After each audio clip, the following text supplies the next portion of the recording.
Bonsoir à tous, bienvenue dans Euronews Soir pour l'actualité européenne et internationale de ce lundi 3 juin. Voici les titres de ce journal.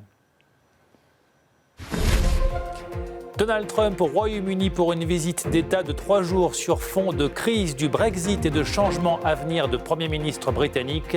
Londres a déroulé le tapis rouge pour le président américain.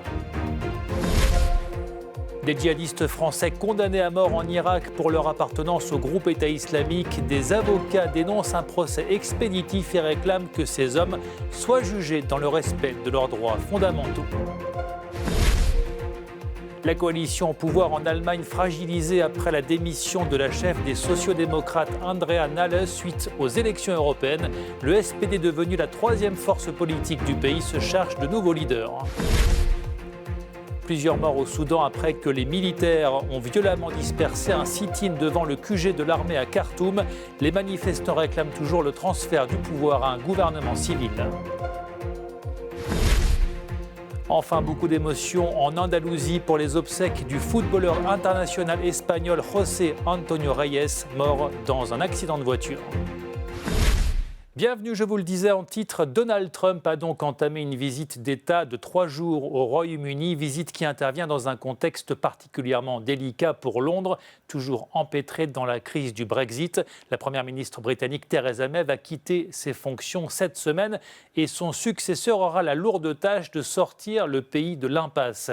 Avant de traverser l'Atlantique, Donald Trump n'a d'ailleurs pas hésité à donner son avis sur la question.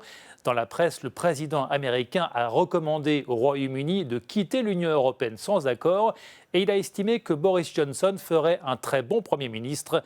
Retour sur cette première journée britannique du président américain avec Romain Gauguelin. Donald Trump et son épouse Melania sont arrivés à Buckingham Palace où ils étaient attendus à leur descente d'hélicoptère par le prince Charles, l'héritier de la couronne britannique, et sa femme Camilla. La visite d'État du président américain s'est poursuivie par un bref entretien avec la reine Elisabeth II avant que des gardes royaux ne jouent les hymnes britanniques et américains. Donald Trump est le troisième président américain à qui la reine Elisabeth accorde les honneurs d'une visite d'État. Le séjour de Donald Trump sera marqué par un dîner d'État donné en son honneur et se terminera mercredi par les commémorations du 75e anniversaire du débarquement. Les honneurs réservés au président américain sont vivement critiqués par une partie des Britanniques qui digèrent mal les dernières déclarations de Donald Trump. Juste avant que son avion ne se pose ce lundi matin sur le sol britannique, le président américain a ainsi tweeté que le maire de Londres, Sadiq Khan, était selon lui un total loser. Ce dernier tweet de Donald Trump n'a pas empêché le déroulement du programme de ce premier jour et la reine Elisabeth a elle-même présenté au président américain certaines des pièces de la collection royale d'œuvres d'art qui sont conservées au palais de Buckingham. Dans le reste de l'actualité, des ressortissants français ont été condamnés à mort en Irak pour leur appartenance au groupe État islamique. Un verdict prononcé à l'issue d'un procès expéditif, ce que dénonce une quarantaine d'avocats français. Dans une tribune, ils demandent que ces djihadistes soient jugés dans le respect de leurs droits fondamentaux. Stéphane Amalian. 2 nouveaux Français condamnés à mort en Irak pour appartenance au groupe État islamique. Ils sont désormais 9 à risquer une exécution. Des condamnations prononcées par le tribunal antiterroriste de Bagdad, vivement critiquées en France. 44 avocats signent une tribune sur le site de France Info. Ils dénoncent l'inaction du gouvernement et parlent de déshonneur pour le pays. La France n'a pas voulu rapatrier ses ressortissants et a préféré les exposer à la peine de mort et à des procès expéditifs dont nous savons qu'ils méconnaissent gravement les droits de la défense. Malgré la présence d'avocats commis d'office lors des procès, l'ONG Human Rights Watch dénonce de graves lacunes et des tortures. Mais d'après la porte-parole du gouvernement français, la justice irakienne se fait dans de bonnes conditions avec une défense présente et assure que les Français condamnés bénéficient de la protection consulaire. Ce lundi, 2 autres ressortissants de l'Hexagone doivent être jugés par le tribunal de Bagdad. Cette semaine, avec d'ailleurs plusieurs d'entre vous, et je remercie. L'Union européenne s'est-elle rendue coupable de crimes contre l'humanité envers les migrants? 2 avocats accusent cette fois l'Union européenne et ses États membres d'avoir orchestré l'interception et la détention de 40 000 personnes qui cherchaient à fuir la Libye. Annelise Fantino. L'Union européenne devra-t-elle répondre de sa politique migratoire devant la justice? Une plainte doit être déposée ce lundi auprès de la Cour pénale internationale à l'initiative de l'avocat français Juan Branco et de l'ONG GLAN, spécialisée dans l'action juridique. Ils accusent l'UE de crimes contre l'humanité, notamment pour meurtres et traitements inhumains commis à l'encontre de migrants passés par la Libye. Selon eux, la politique de Bruxelles visait à enrayer à tout prix les flux migratoires vers l'Europe, y compris par le meurtre de milliers de civils innocents fuyant une zone de conflit.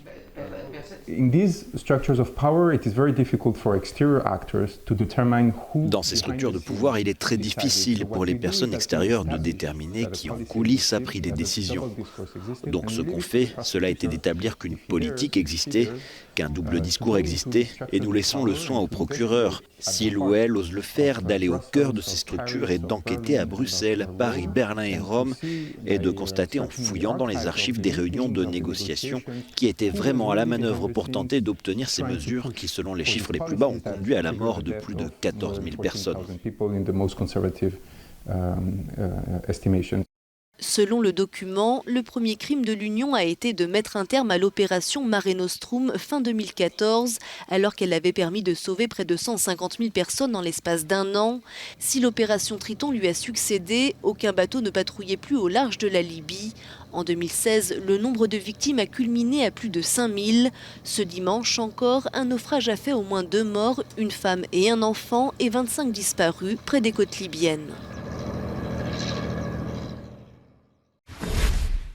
En Allemagne, à présent, la coalition au pouvoir est fragilisée après le départ de la chef du SPD, Andrea Nahles, suite aux mauvais résultats enregistrés lors des élections européennes. Les sociodémocrates, désormais 3e force politique du pays derrière les Verts, l'heure est à la reconstruction. Romain Gauguelin. Au lendemain de la démission d'Andrea Nahles de la présidence du SPD, les dirigeants du Parti social-démocrate allemand devraient nommer un trio pour assurer l'intérim à la tête de leur formation politique. Manuela Schweitzig, Thorsten Schäfer-Gümbel et Malu Dreyer sont les 3 personnalités pressenties pour diriger le SPD le temps que ne se dégage la candidature d'un leader incontesté. Ces 3 hauts responsables régionaux devront gérer la crise sans précédent que traverse le parti depuis le camouflet électoral enregistré lors des européennes. Le SPD est tout particulièrement divisé quant à sa participation à la grande coalition gouvernementale autour de la chancelière. De son côté, le parti conservateur d'Angela Merkel a reconnu ce lundi que le sort du gouvernement était désormais entre les mains des sociodémocrates.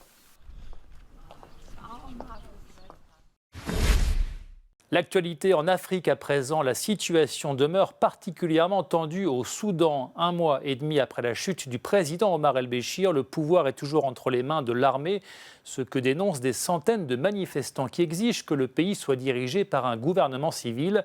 Un sit-in a été violemment dispersé par les militaires. Il y a plusieurs morts. Le point avec Audrey Tilve.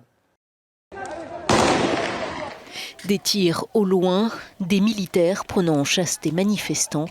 Ces premières images annonçaient la violence de ce qui allait suivre. Au Soudan, les militaires et les forces de sécurité ont mené l'assaut pour déloger les centaines de manifestants qui se relaient depuis 2 mois dans un sit-in permanent devant le QG de l'armée. Des tirs à balles réelles auraient fait au moins 9 morts, mais l'opposition craint un bilan beaucoup plus lourd, tant la répression a été violente.